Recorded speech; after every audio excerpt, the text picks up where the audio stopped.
Perfect. Hello, what's up, everybody? Welcome back to Same Mom, Different Dads. I'm Julian. I'm Coty. And Mama, we made it. Shout out to y'all. First of all, shout out to us. Right, yes, we have officially hit 1,000 subscribers on our YouTube channel. We've been begging y'all. It's about time. I'm sorry. Begging and pleading. Which reminds me real quick. We need to, maybe this is what helped last time. Well, am I not doing the intro for this time? Like, thank you. I don't know where you was going. So as I was saying, thank you guys so much for subscribing to our YouTube channel. Stop everything that you're doing right now. If you're listening to us on any of the podcast streaming platforms, please head over, open up your YouTube apps and subscribe right now to our YouTube channel. We really, really appreciate it. If one of your friends sitting next to you, just go ahead and subscribe it on there too. Right. If you got a Gmail account, all you have to do is literally open up YouTube and you're good. I really want to take a time out to thank a couple people that actually commented. I don't know what happened with our last video. I think it's our most viewed video next to our J. Lamar video. Yeah. And it's the most commented right now. So thank you guys. We really, really appreciate that. I know for me, sometimes it feels like we're speaking into a void just because the internet is so big, so vast, so saturated. Sometimes I just feel like not everybody, it just doesn't feel like it's always being reciprocated. You know, do you ever feel like that? Anything, or no? not like reciprocated, maybe like received. But okay. Because I don't feel like I'm speaking into a void, but it just really. Well, not a void, but I'm just like not to using go there, that but to describe how big the internet is. How big the internet's world really is. big, and it just annoys me when like we're not received the way that we want to be received. But maybe that's a different topic. No, that's it. I mean, that is a topic. Because like as in like speaking into the void, it's just like I don't feel like there's a void. If anything, sometimes I just like it just bothers me when our like fun intentions or something are like misinterpreted. So not necessarily like a void, but speaking into us being like misunderstood. Yeah. Well, I'm a misunderstood person in general. And okay, Pink with the Z. But I get what you're saying. Like with our social clips that go out, honestly, I feel like it's a them thing. No shade. Like we could be talking about something and it might, other people will take it a different way than what it is. And it's art. Interpretation. Yeah. Right. And art really is based on interpretation. But I wanted to give us some shout outs to, I really hope I'm saying you guys' name right. I apologize if I'm not. Romel Price. He shows love on our YouTube channel. Laundre Good. I really hope I said that correctly. And I hope I'm saying this one correctly because this person is in South Africa. So, because we are international, but yeah. Period. Clock it. Lungello. I really hope I said that right. I just wanted to shout you guys out because you guys have shown us love, especially on our last episode. But there are some times where we do get comments from people that I just, see all the time. So I just wanted to shout you guys out and let you know that we really appreciate it. The feedback, we really appreciate it because, like if we want to keep doing this, that's what that we interaction need. Helps. Yeah. I mean, we could carry the show just doing it ourselves. But then we don't want to feel like we're speaking into the void, right? Right. So exactly. that's reminding us that we're not speaking into a void. Right. We have ears that equally want to hear us and want to try to receive us the way that we want to be received, not just listening, ready to be up in arms about something. That's not how you consume media. We're supposed to thank you for being open-minded. Thank you for being supportive. Right.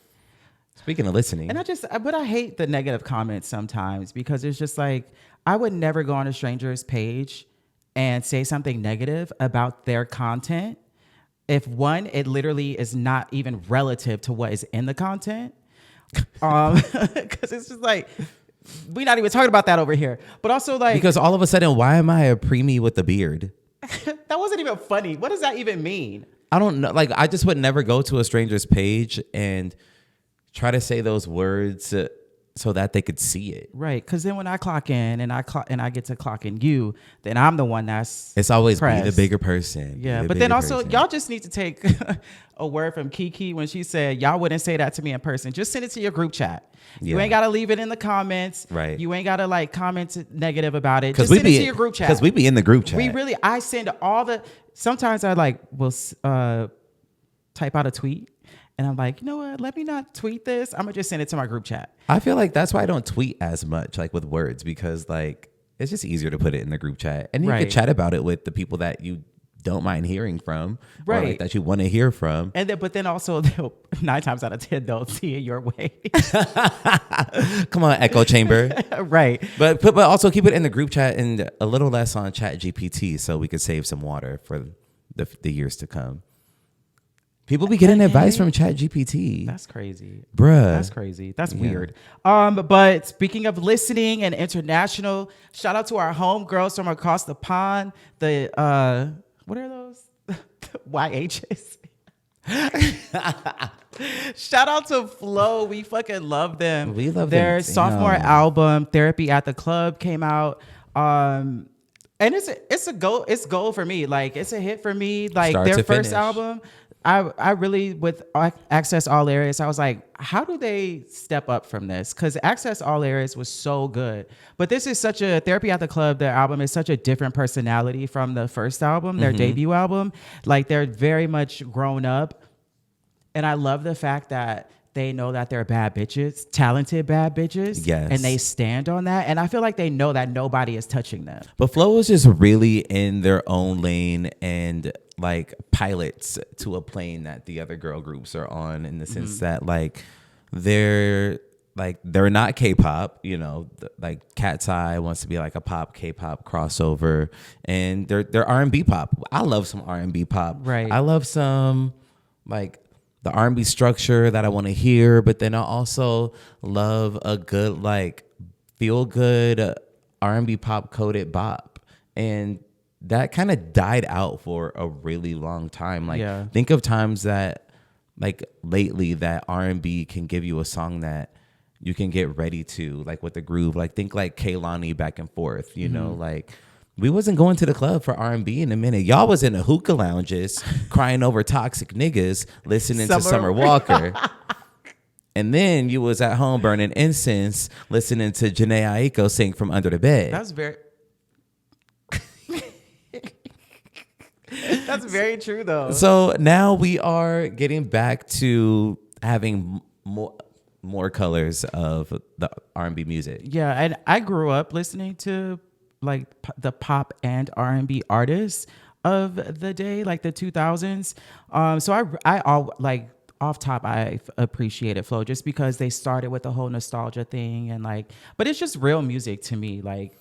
And I also, somebody mentioned this, and I've also thought about this too. It's like they're not getting like the mainstream looks that they need to get, and it's because of the climate of the music industry and like the listener and like TikTok age.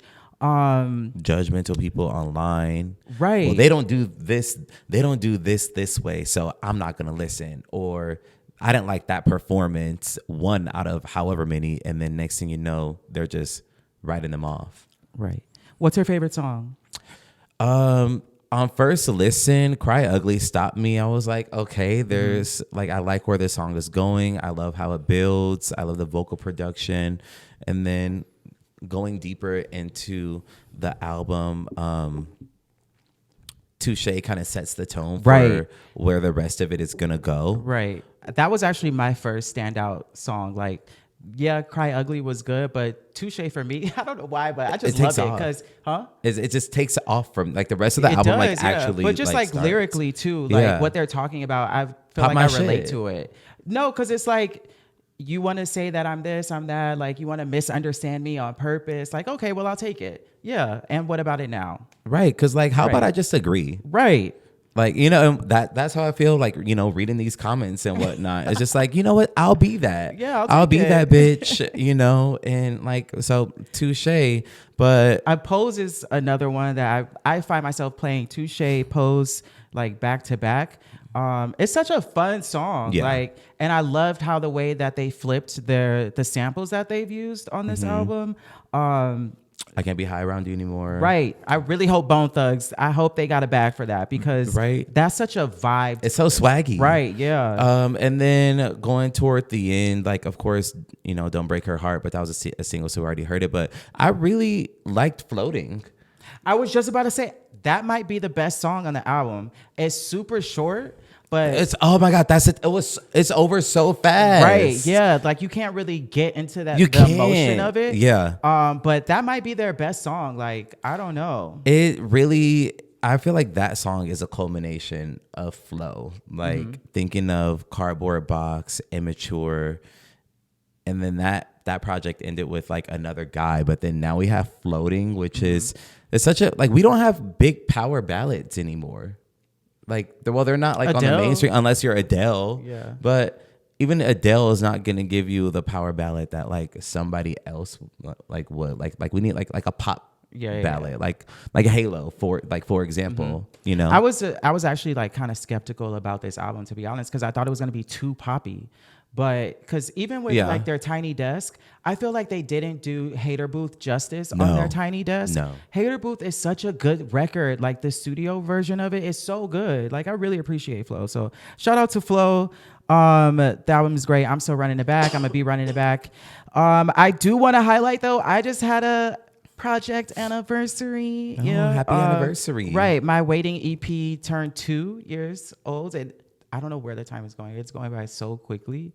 But shout out to anybody that has tapped in with me on my music side. You can purchase it. You can stream it. It's everywhere. Like you listen to music. I have visuals on my YouTube page. I was in one of the visuals. Right, period. And yeah, if you go on my social, it's in my link in bio. Shout out. Oh, dang. I didn't write this person's name down, but they left me a really nice comment about it, and they actually said that I inspired them, and like at this moment in my life that really hit me because of everything that I'm experiencing on a personal level. I'll highlight you in some way. I just want to say that, but yeah. We love to see group cohesion, but on Zeus Network, that's not exactly how it goes when we are looking at the dynamics between their cast members on their shows. The Bad Boys reunion just dropped. The third part, the conclusion. There was 3 parts? Yeah. I missed a part then. There's so much going on. I think you didn't see the first one. There's so much going on there. But a couple things. First of all, let's just get rid of Landon and Pootie. I'm gonna just say it. They're not even like good TV. It's just they are. I feel like they are quintessential Zeus Network TV. Like I cannot stand Pootie. I'm sorry, but he is so messy, so immature, just like so unevolved as a person that the way that he moves is. I don't think that's bad boy behavior, to be honest. No. Like, yes, you can hold your own and you can fight, blah, blah, blah, whatever the fuck. But I don't think he moves like a bad boy at all. It doesn't, honestly, that doesn't give secure. And to be a bad boy, you have to be secure with yourself.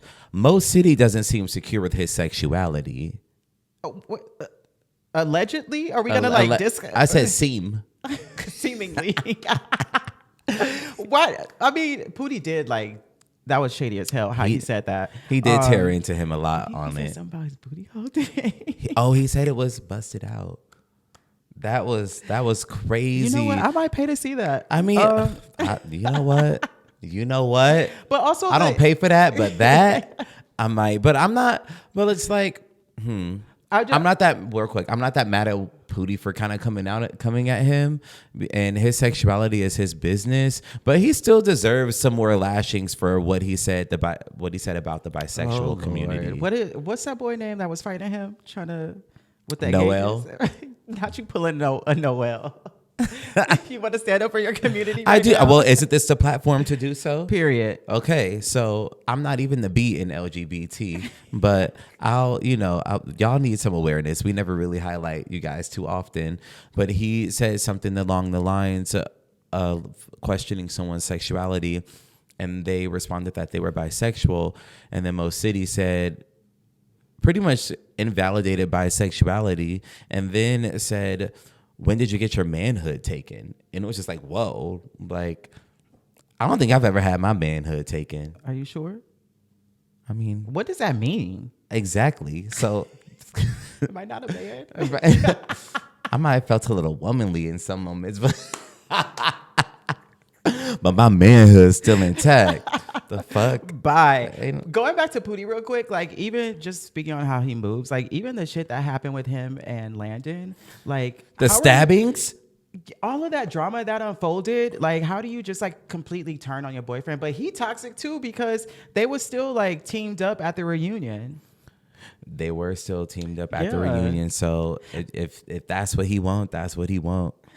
Shout out to Isaiah J. Shout out to Isaiah J for holding down the reunion hosting. He made it out of the audience and into the chair on the stage. He said he went from doing his own reviews to being in the audience, like doing the questions in the audience, and now he's on the main stage next to Natalie Nunn, co-hosting the reunion. Shout out to Isaiah. We love to see people make it in general, but also when you've seen their trajectory of doing the groundwork, it's like, it makes it even better. Like, you won and you're going to keep winning. Period.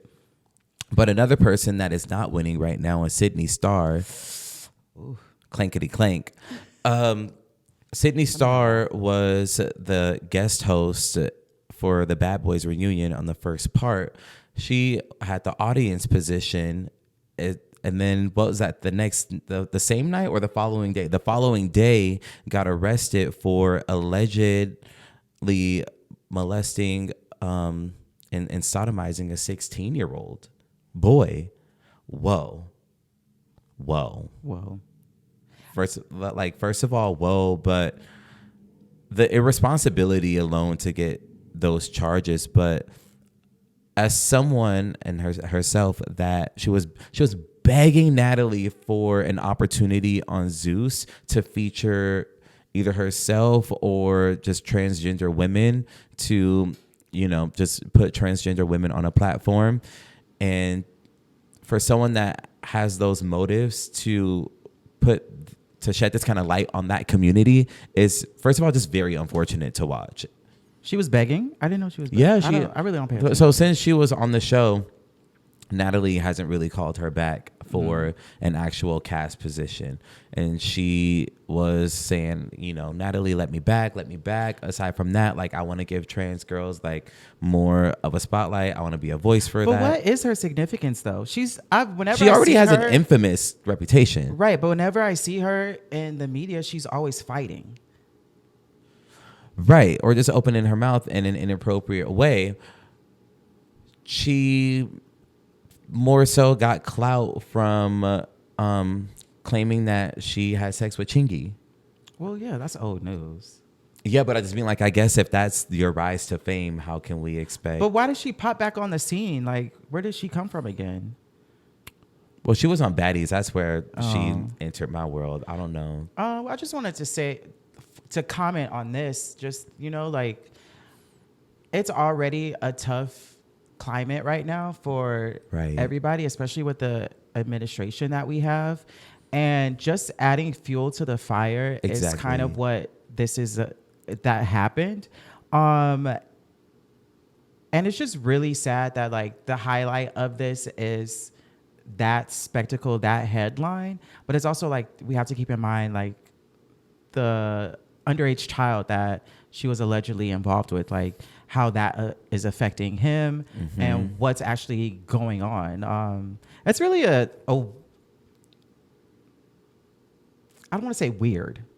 But don't say like, weird. It's just we just have to do better and always remember that as much as we're representing ourselves, fortunately and unfortunately, like we have a responsibility, especially if you're on a platform. And, I mean, I'm not, the grand marshal of a pride parade, but, I still represent the LGBT in some capacity. So, like, I want to treat that with a certain regard. And it's unfortunate that, people on the right wing or right side, they already try to pin the LGBT as mentally ill individuals that are PDFs. And we are always the purpose behind Pride celebrations and whatnot is just to remind the world how human we are, how much we deserve to love and celebrate because we're not those things. So adding fuel to those fires is so irresponsible. Right. So I looked up a synonym for weird. I think you need one. Odd, strange. No, not strange. Unusual. Okay, so go back to your sentence. I don't remember what I said. So. Sorry. But we're gonna move it along. Ray J. Okay, well before I get there, Zeus has also, because I guess fighting beat so much on the network, they figure let's just have a boxing event. I mean, kind of a smart idea. Keep monetizing off what the business that pays you. Right. They really could get into a bag if they just like start their own boxing. I don't even know, like tournament or whatever the fuck. I would say so. Like some Bad Boys, Dominican Republic versus whoever's going to be on Cancun or something like that. To be honest, I almost had Bad Boys versus Baddies, but that couldn't work. They could have that go along with their audition process too. They got all these niggas that's fighting, all these girls that's fighting. If you really like, and let's put it in the ring. What if you like make it to the top in an audition? Like if you heaviest hitter, right? They say. And then you could get on the show, right? And look, honestly, the fights are a little bit more palatable to consume when they have an actual ring and boxing gloves. Some of the fighting that we saw on the Bad Boys reunion it kind of went beyond entertainment, and it became a little hard to watch. The way Zeus looked, by the time he left the set, Jada passed out and got taken away in an ambulance. Landon, after filming and after popping his shit on Ara verbally and didn't want to fight on the stage, threw a chair at Ara. No, he said he did. Oh. He threw a chair at Ara and his head was bleeding like very intensely. And it's like, honestly, once your beef gets to that point, just make the bag and put it in the ring. I'm like what's that one dude? He left early. He kind of, I'm not gonna say what he looks like, but he left early. Remember, he got his shit, and then they convinced him to stay another day. His name start with an A. I don't know. I'm kind of like him. Like, yeah, I'm not coming here for all that fighting shit. Like, I'm not about to be, daily getting in the paint with everybody every single day, every hour. That's not what I'm about. Click versus click. Right. No. And no, I mean, like, if I gotta defend myself because somebody on some dummy shit, okay, cool. But the daily fighting and like, okay, since these two people are fighting and then tempers are flared up, somebody else in the room feel like they want to get their rocks off. Whoa. Shamar. Yeah. Shamar was on his head. All right. Yes, Shamar was on him. And you know what? Shamar was popping his shit. I was here for it. But Ray J and Orlando Brown got in the ring for the fight that Tasiki and Big Lex were headlining. First of all, that sentence alone. If you would have told me as a kid Ray J and Orlando Brown were gonna get in the ring for a professional fight, like, how do we even get here? But it kind of gave what we expected. There were some actual blows thrown, but more than anything, they both made us laugh. They are some damn fools. When Orlando Brown was running around the ring, like with his arms up like this, somebody tweeted that he was doing the Me, Myself, and Irene when Jim Carrey was fighting. Yes. That shit was so funny. And then Ray J fell to his knees after they announced that he won. Like, that shit was so funny. Yeah, we were cackling the whole time. Ray J, please just stop stressing Brandy out. Why you got her at the damn Zeus Network Tasiki and Big Lex fight? Right. I wonder why she actually went though, because like, I don't know. That's her brother. No, but still, like, there's been plenty of things. He's had plenty of shows. True. That she could have popped up at, like.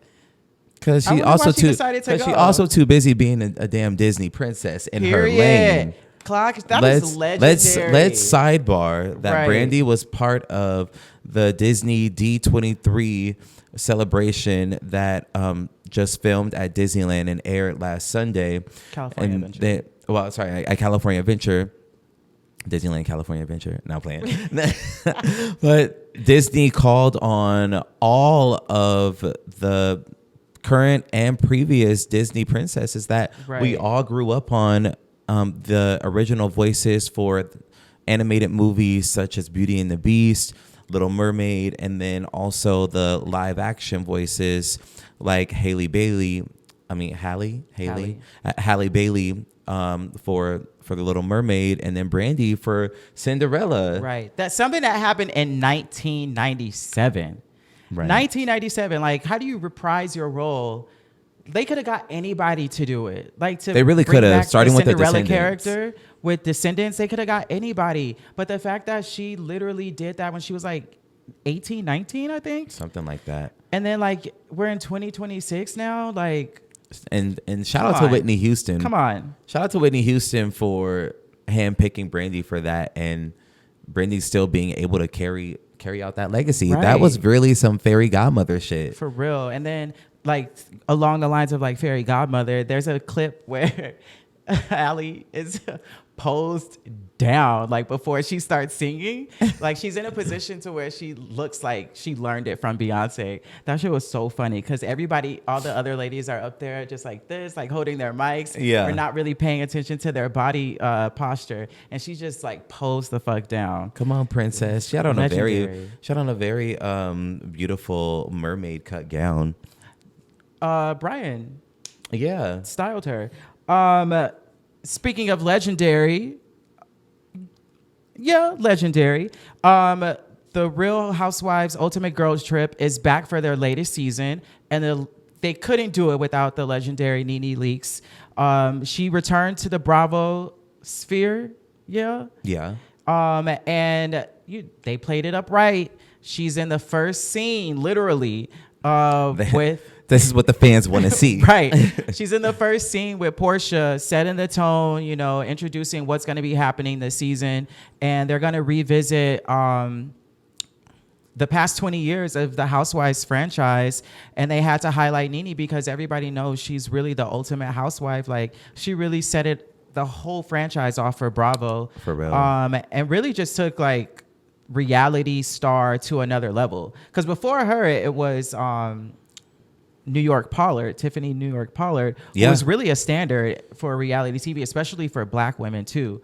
But Girls Trip is back. Nene is going to be back. I'm really excited to see what she's going to do. It was like It was refreshing. It was very refreshing to even have the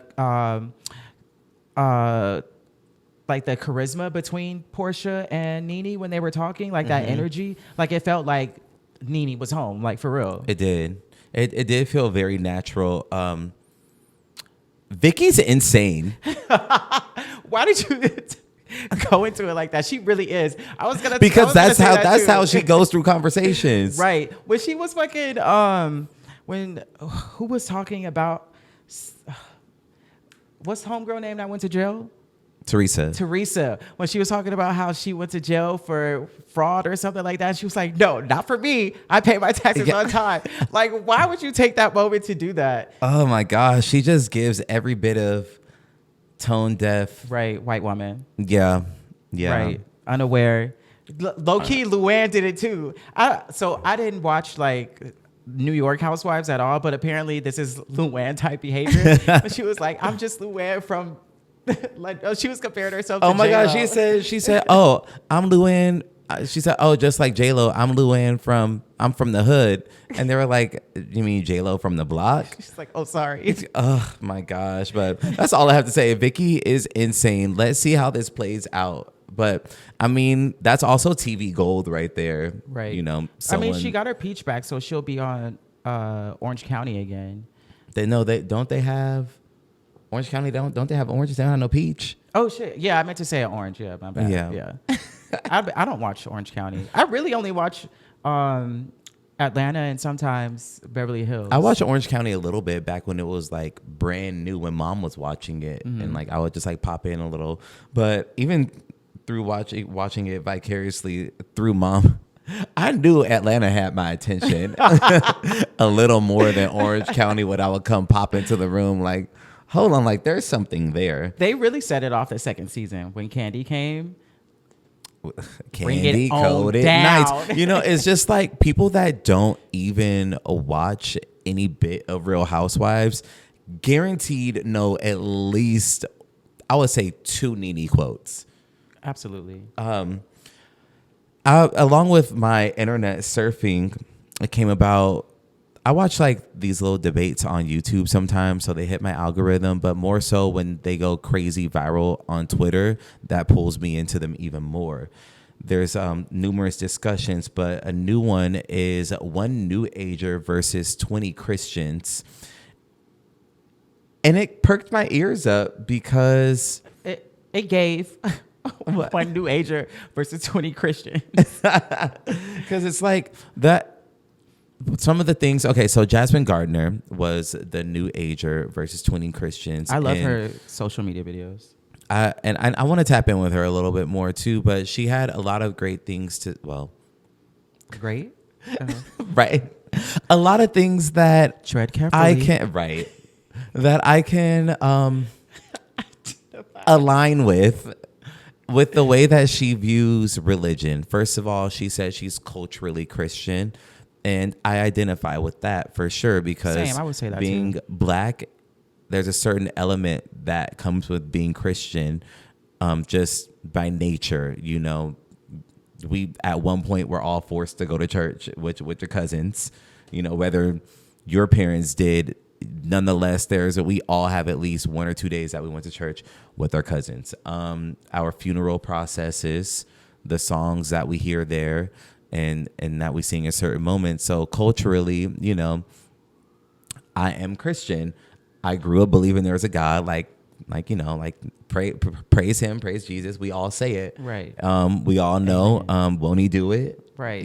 But diving deeper in the way that I understand historic texts and examining scientific facts, that's where my perspective on Christianity kind of starts to become a little less solid.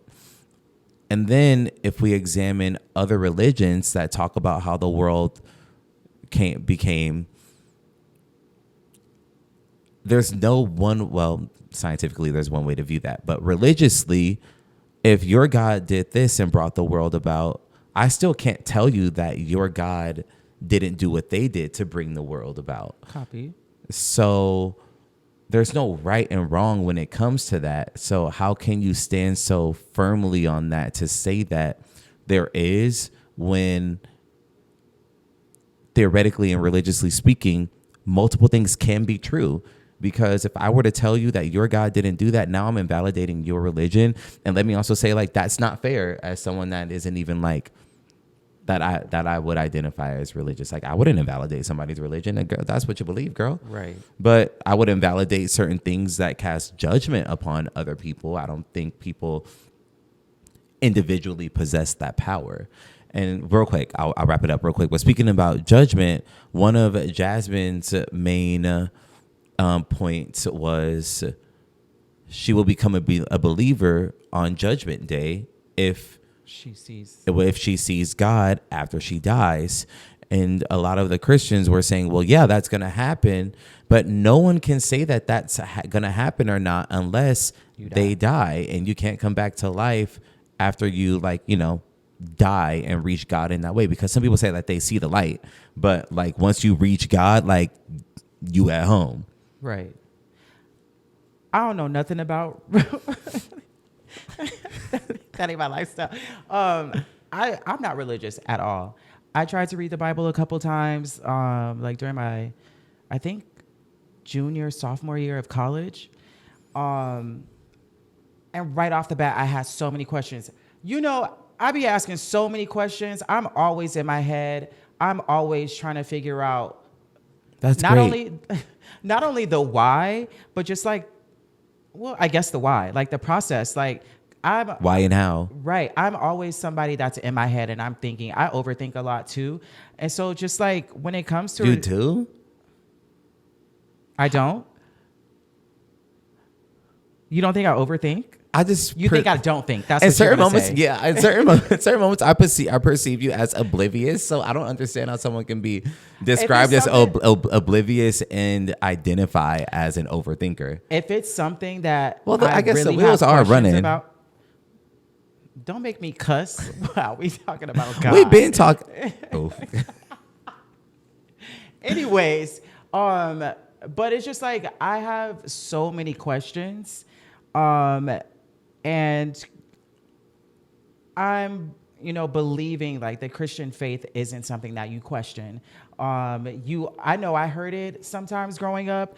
You can't question the faith or whatever. Like if you have a question about something, you can't seek it. Like, you know what I'm saying? Like I've heard you can't question a word.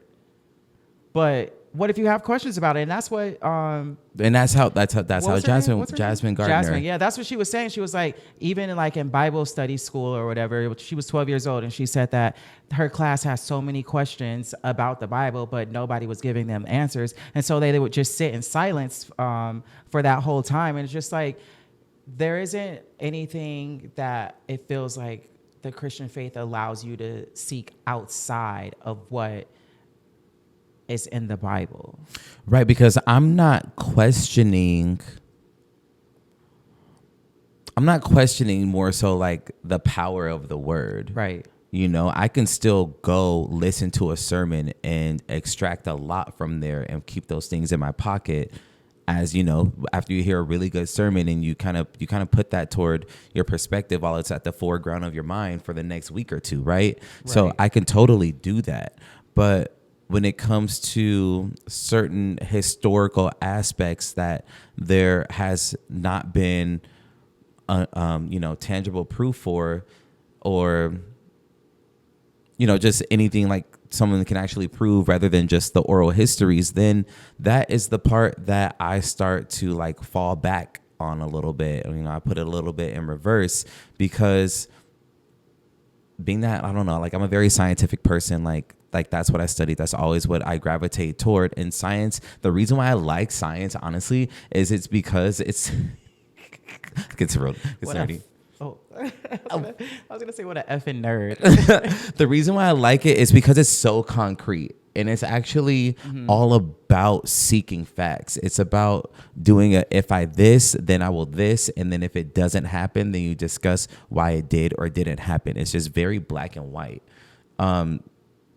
So that's why going back to, certain things like the world being developed in 7 days, I'm like, where were the dinosaurs in the Bible?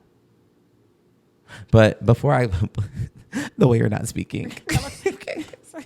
I don't want to say nothing wrong. I don't want to say nothing right. No, right. And I'm not going to keep giving more examples, but I'm very much faithful and spiritual. I don't follow the religion part of it, especially when it comes to, the whole gay topic of it all. That too. How that's so steeped in Black culture. Like, if I assimilate to that, then therefore I can't live the life I want to live.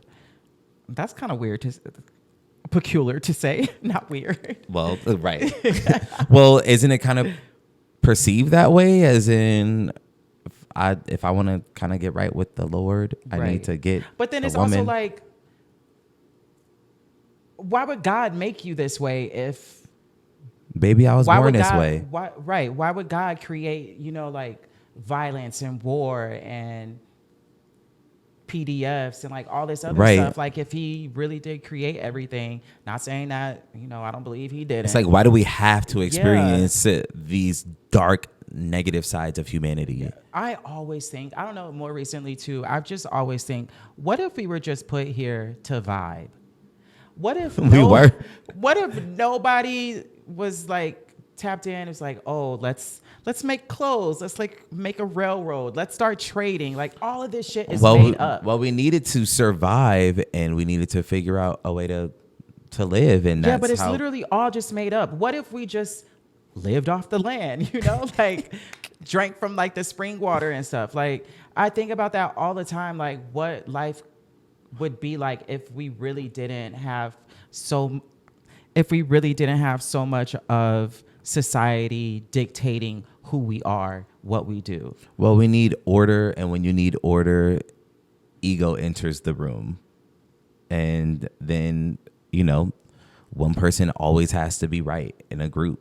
And then, or you can't please everybody. So everyone's not going to agree on how to live off the land. So then now we need a structure that we all can abide by. But secondly, I also view religion as like, so when I was in sixth grade, you said like that. When I was in sixth grade, like my mom was Aunt Margaret. No, it really goes back to sixth grade for me when we were, because that's when you get exposed to world history and ancient civilizations. And my teacher had a very big liking for ancient Egypt, and so did mine. And we were talking a lot about the difference between polytheism and monotheism, and how religion really came about from just seeking reason to things, and then also pleasing the gods made kind of order in the early civilizations. Before there was actual laws and more so government, there was religion, and there was okay, we don't get rain, so there's a god of rain. We don't know when he's gonna come, but let's please him. So but that they we made can, that up, right? So that we can see him more often. There's gods for crops. Think of the ancient Greeks. There was Athena for love, and I can keep going, but it all came about for a reason. So it's kind of just a reason to attribute certain aspects of life to, and then you kind of just rock with it. Well, all I want to say is I'm culturally Christian, and switching gears. Right. I believe in a higher power, though. Right. I believe in divine timing. I believe everything happens for a reason. I believe that in the journey of life, you get certain obstacles, not to make yourself a stronger person exactly, but to get you ready for another obstacle that you're going to see that's going to be similar to one that you may have accomplished already. So you earn your stripes in those ways. And unfortunately, you can't have good without bad. So within life, you have to know what a bad day feels like so that you can appreciate your good ones. Period. Yeah. Okay. So switching gears, I didn't connect. Big switch. I didn't connect this, but red, the Please. devil, the sinner. Don't do that. It's a charity. Switching gears, we going down to Baton Rouge. Is it Baton Rouge? New Orleans. Baton Rouge is the capital. We're going down to New Orleans to talk about the red dress run. I feel like it's the infamous red dress run now because I don't think nobody is running. I don't think nobody is walking. No, they run in the streets. I don't think nobody is donating. Period. The purpose of the red dress run, actually, it started in San Diego. Did you know that? No. Yeah. Well, anyway, the purpose of the red dress run is to raise money for the local charities and nonprofits that are out there. You're supposed to participate. You're supposed to register, pay that fee. That is the money that goes to the charities. But you're supposed to register and participate in the actual run that they have. I feel like the girls, it's turned into put on your best red. Period. Put on your red dress. Put on your best red dress. They just be popping out with their looks or lack thereof, and really just turning it into something that is not essentially what it's about. Even they had a news broadcast saying there's a lot of people that come down to enjoy the festivities, but no one is really putting the money up for the charity or participating in the charity event. Because the amount of money that some of y'all are probably spending on these outfits. I mean, I'm pretty sure they do bring to get the these city man's money. shoulders in these little dresses. Ooh. It's a lot of fabric. I'm pretty sure they do give the city a lot of money during tourism during this time. Yeah. But then all those, sorry to cut you off, but are those brands donating with their profits from the spike in tourism that the red dress True. is Maybe bringing. they can like funnel away like that because the hotels, all of the like the hospitality, the bars and stuff like that. I'm pretty sure they get hella money. Cool thing. Huh? I think that would be a cool thing to do. That way you can To kinda give like, back, Like, yeah. okay, I'm gonna stay at this hotel for this weekend because I know they're gonna donate 10% or something. Right. Maybe if you're gonna participate or go down for the red dress run, maybe look into something that isn't like you can give your money indirectly to them. Right, but if any of you guys have ever seen the cover, like the social media posts about the red dress, did you see that the one girl she wasn't dapping up tens, but no, she was just showing everybody's looks. She went viral last year, and somebody was like, "Oh, can you do it again?" Somebody, what kind of dress would you wear? Something short. Bye. Goodbye. Probably either spaghetti strap or strapless. Spaghetti. Probably just like a nice little mini, like from here to here. Barely fit in it. Yeah. Like every step I walk, I got to pull it down. Just I actually got to walk like this with it. Yeah. I think that'll be the vibe. Bye. I don't think I would ever wear a dress. You Like, wear the red pantsuit. Right. I would do like more of I don't want to say like a suit type vibe, but just like maybe like a set, which like that has a shirt or a skirt? pant. No, It's a dress. Maybe like a shirt and like a skirt, but I don't know. That's kind of pushing it for me too. Wear a big red t-shirt. I do see a few guys though that they participate in the theme, but they don't wear a dress, and that's the kind of like. That's how I'll take it. That's the route that I'll go if I don't know. I feel like in that moment, just be festive and go all in. Just find a dress that you'll put on. You already made it there. True. You get naked at Black's Beach, so you'll show your whole kitty cat, but you won't put a dress over it at the red dress run for charity. Yes, because I'm in my natural state. And you're showing your black ass for free. Yes. They be showing their black ass for free too. Wearing jock straps and like barely fucking anything under the dresses. Like, now that's not crazy. too much. Yeah. Somebody Because said I would they have a turned thong it under into mine. Huh? Because I would have a thong under mine. Right. They said they turned it into a pride event. But then, the way that we're talking about some of these looks, that's how some people feel about pride. And they're like, why'd I gotta do this? Why'd I gotta do that? Well, that's another topic. We deserve happiness. Well, the Red Dress Run is every second Sunday in August in New Orleans. That is the main one that catches eyes globally. But on every first Monday in Orlando, Florida, at a steakhouse, they host nude dinners. Period. And while the staff is not nude. What? What? I know. See, no. When I it's dove all into equal it, opportunity for everybody. Yeah. No, I don't like that. Yeah, I thought the staff would be nude too. That kind of turned me off to the idea a little bit. The staff can look at me. First of all, you're not there to look at the staff. You're there to be helped. Well, I mean, okay, right. So I was kind of taking it to a different. At least put an apron. Have your ass out. I'm forgetting the fact that you are going to dinner with someone, and not. And it's not a group It's thing. not dinner and a show, okay? It's not a group thing. Yeah, you just going to dinner naked. I don't know. I feel like it's crazy. So they said they sanitize the cushions. There are like, fabric you can put down over the seat. You can also put down fabric over your lap. If you're not completely comfortable with being nude, then they have robes for guests to borrow or maybe purchase, rent, whatever the case. But I don't know. I don't know if I want to be naked. You wouldn't do it? Because I didn't even get naked at Black's Beach, but I would go. But See, then again, no, just sitting there. Just so sitting you want to be a part of the staff. But just What? sitting there. You want to be part of the staff is a crazy way to take it. But just sitting there eating your steak, titties out, dick out. It's just like. Well, have you ever done it at home? Like, now, if it was, not home, but just like in a way that you're with someone else in a environment I like guess. home. I mean, that's somebody's house. Right. Eat naked. Yeah, I've eaten naked before with someone. I've ever eaten naked. But then again, like going out to do that is different from eating it at home. True. Like, I don't know if I want to see everybody just sitting there.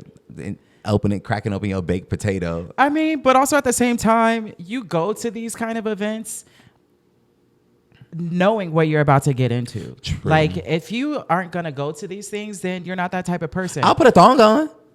But that's not what it's about.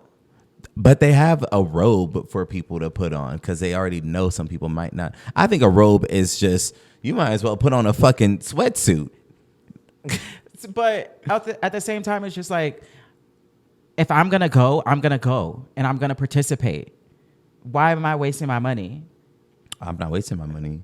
I'm paying my money to be there. I want to be there. I think you can have the option. Once again, if I didn't get naked at the Nude beach, I don't think I'll get naked at the Prude. I don't think I would get naked at the restaurant, but I will put on some skimpy little underwear and still go. I still want to be where everyone is. See, I wonder what it would be like. I would go. I wonder if they would if they turn up the heat a little bit, like how somebody they eat sushi off of somebody or something. I mean, I could see that. Right. Like give a little show to it, a little purpose of just we just eating. Right. Naked. So what's going to entice me to actually go? Because I could do that at the house. Right. And then if you're going on a date, are y'all going to go meet other naked people? But then now all y'all fat asses is full and naked. What y'all about to turn it up? Hell nah. Everybody laying down. Oh, I need to find somebody that's done it. I really want more on this. We will try to get back to y'all on this. Interesting. Is there something like that out here? I don't think so. No. I don't know. I guess we'd have to go for investigative purposes. Right. A swingers party. I guess individually. No. You stay over there. Question. Can white men be betrayed? No. You didn't put any thought into that. Just immediately no? Because what you say, it shouldn't have been a question. Shouldn't have been a question to begin with. Well, that was a huge topic. Not necessarily a debate, but a lot of viral videos started popping up as a reminder that white men cannot be betrayed at all. Just to give a little insight and backstory. Back in the days, was it the 80s? I think it was the 80s. Someone who was trade referred to a straight man who would go out to the docks and New York, not Jersey, right? No, the docks are in New York. Oh, right. But aren't there docks at the piers? Everywhere? There's piers everywhere. There's docks. Yes, everywhere. but in New York, when you say the piers, I'm pretty sure they know what you mean. The piers that the gays was hanging out at. Period. You ever seen Paris is Burning? They was at the piers. Right. So if a trade refers to a straight man who would pay a gay individual to have sex with them, to trade for sex.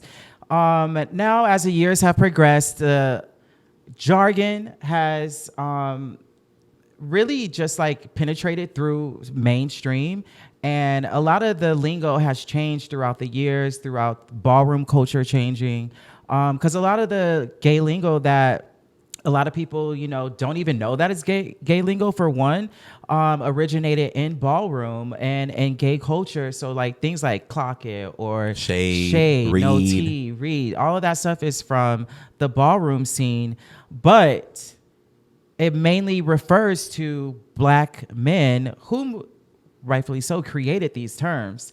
But again, there are other POC who are involved in the ballroom culture and in the beginning of when ballroom started. But nowadays, even terms like butch queen, which we refer to ourselves as well, those meanings have changed as well. But the question was, can a white man be betrayed? And you immediately said no, which is correct. Right, because trade is, first of all, straight passing and has a certain energy and swag to him. He's there's a certain vibe, all the girls want him, but also boys and girls. Not to play devil's advocate, but you just describing that of how it's more of an energy. It's not. And a white man can't completely channel a black man energy. Chet Hanks? No. So that's white DL trade? Jamaican trade. I mean, you be seeing people go up for chat in the comments. There are some when he white be speaking chocolates out patois. there. There was some white chocolates out there. We even got terms like white chocolate. So that ain't trade. Right. It's just white chocolate? What is that? Okay, so what is that? Or what they say, seasoned? What is that being influenced by? Black people. Right. So we get to assign these labels to who we see fit because we started it. When y'all start your own word, then you can keep it for y'all. Because if y'all calling each other trade in whatever Caucasian translation that you come up with, I don't think I'm going to want to be called that. So then only black people can be trade. Black men can be trade. Now there is. What do you mean? Oh, you just said that white men. No. I did that like that wasn't derogatory. No, I mean like because there is some Latino trade out there that might make me feel some type of way. I was gonna say something. I was gonna say that's a cholo. I mean, I'm sure there are words for for their community. What is it? They be like chulo, like sexy or something. Oh, okay. But I don't know what trade would be. There's a lot of layers to that. Right. And let me not misspeak, so I'm gonna leave that right there. But I do want to say though that the conversations that were happening, it also came across social influencer Jules. I do believe Jules, the demure girl. Jules LeBron. Oh, she's under fire right I now. know, yeah. I mean, but she was in this conversation, and she was saying how people are always like, well, who's the white Beyonce? Is there a white Beyonce? And she pointed out, like, you can't have a white Beyonce because Beyonce is black. Yep. So you can't be trade if you're not black. That was the best way to put it. We all know who Beyonce is, right? Okay, so do we know who Beyonce is? I mean, in the sense of what in the sense that in what her image is and how she carries herself, things that she advocates for. A white woman can't be Beyonce. Well, us butch queens are clocking out. No, wait. Before we do that, hold on. I want to shed some light on a loss to millennials, and it's a very unfortunate one that just popped up in the news last night that Hayden Panettiere passed away at 36 years old. She was her birthday is next week, I think, or something like that. I hate when people pass away close to their birthday. It's like, because your own birthday is the start of your new year. Mm-hmm. And like that's an accomplishment no matter how you choose to celebrate it. But, to grow older and have another year under your belt and that much more wisdom and experiences, we all deserve that. And there's speculation that substances were involved. That's also unfortunate. And I just hope that like mentally she wasn't suffering through anything. Well, I mean, just all of the reports and like all of the reporting from like TMZ, she was going through situations, like even with her boyfriend, there were stories that she had like domestic abuse situations happening. And she started to speak out more about her experiences growing up as a child star, as a child actress. And she really was affected by a lot of this stuff in the industry. And it's really sad that, people always say that life is short. And this is like a really prime example of that. Like, it's just like short is one thing, but it's just not guaranteed. Right. Like your days on this planet, we are on borrowed time. You just literally don't know. Michelle Trachtenberg also co-starred with Hayden Panettiere in the Disney Ice Princesses movie, and it's like, damn, we just lost both of our ice princesses. Right. Michelle Trachtenberg, that fucked me up too. Harriet the Spy, that was one of my favorite movies growing up. Like, and for both of them to like be around my age, like that's crazy. Yeah, because that's why I'm in therapy now. I'm trying to get my life together, child. We just didn't want to let this episode close out without acknowledging that. But thank you for listening so far. Yeah. That's peculiar, not weird. That's quite a note. Right. But, thank you guys again. Thank you guys for watching. You don't, okay, but you don't even like pause to let me like. Because you're supposed to be tapped in. No, I am tapped in, but you'd be like, thank you for watching Same Mom, Different Dad. Thank you guys so much for listening and watching the latest episode of Same Mom, Different Dads. We really appreciate you guys tapping in and subscribing. We love you. Please tell a friend to subscribe to our YouTube channel, Same Mom, Different Dads podcast.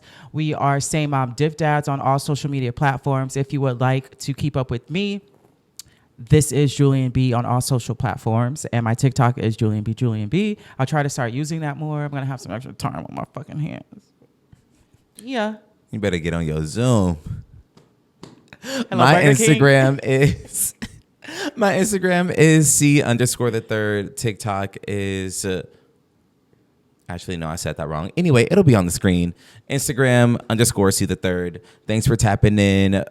Make sure you like, subscribe, and leave a comment. And even share it. Yeah. Just send it out. Yeah. Annoy people with it. Because I annoy people with it. Right. All right. We out. Perfect.